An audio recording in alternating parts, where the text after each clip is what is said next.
the midst of March Madness, but I know there's a lot of excitement down the road there on I-70 into Columbia, where the University of Missouri has announced the hiring of Cuonzo Martin. Got him from Cal to come to Columbia. What's been the reaction there to this hiring?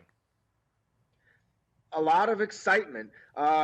Heading into it, I was more excited about possibly getting Tom Crean from Indiana, but now comes word that Cuonzo Martin has a connection to the famed Porter family. I say famed, they're famed in this area. I think they'll be famed nationally within a few months, because we're talking about Michael Porter Jr., the top player in high school basketball, and his brother John Tay, who was the number, I think, 26 player on ESPN for rising seniors. So we're talking about two guys that might end up at Missouri. It's almost inexplicable when you think about just how bad Mizzou was last year. They lost to teams I'd never heard of.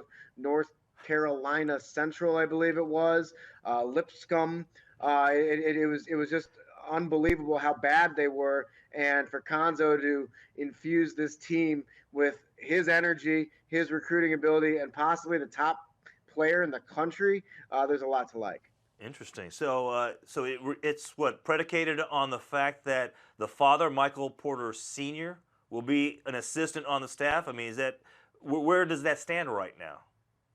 Yeah, everyone talks about LeVar Bell being this patriarch of basketball. How about Michael Porter Sr.? He has these two sons that I mentioned. In addition, he has two daughters that are on Mizzou's women's team, and they're playing in the tournament, a 6th seed. One of his daughters actually injured, but Sierra Porter is playing really well this year for the Tigers. So he is probably coming back to Columbia to be an assistant on Cuonzo's staff. And you're seeing highlights from Nathan Hale High School.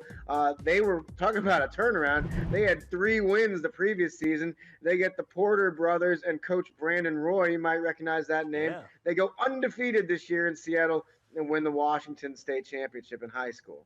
That's just amazing. Whoa. Right. That's a lot to look forward to, huh? It's a turnaround. I see, Benjamin, I was telling Alexa yesterday, because she's a Maryland alum and Missouri hasn't even sniffed the brackets for several years here. And I said, just wait. As soon as that Cuonzo Martin hiring was announced yesterday or 2 days ago, I said, just wait. 2018, I have a feeling Missouri might be in these brackets here next year. So I know there's got to be just so much excitement there. We'll see. We'll see what happens there. It's a lot of things have to happen, but that just goes to show you in college basketball, as opposed to just about any other sport, all it takes is sometimes is that one player, and it can completely change the fortunes of that program. Well, you said on the high school program, it definitely did. So we'll see if you can do it at the college level. Pretty cool.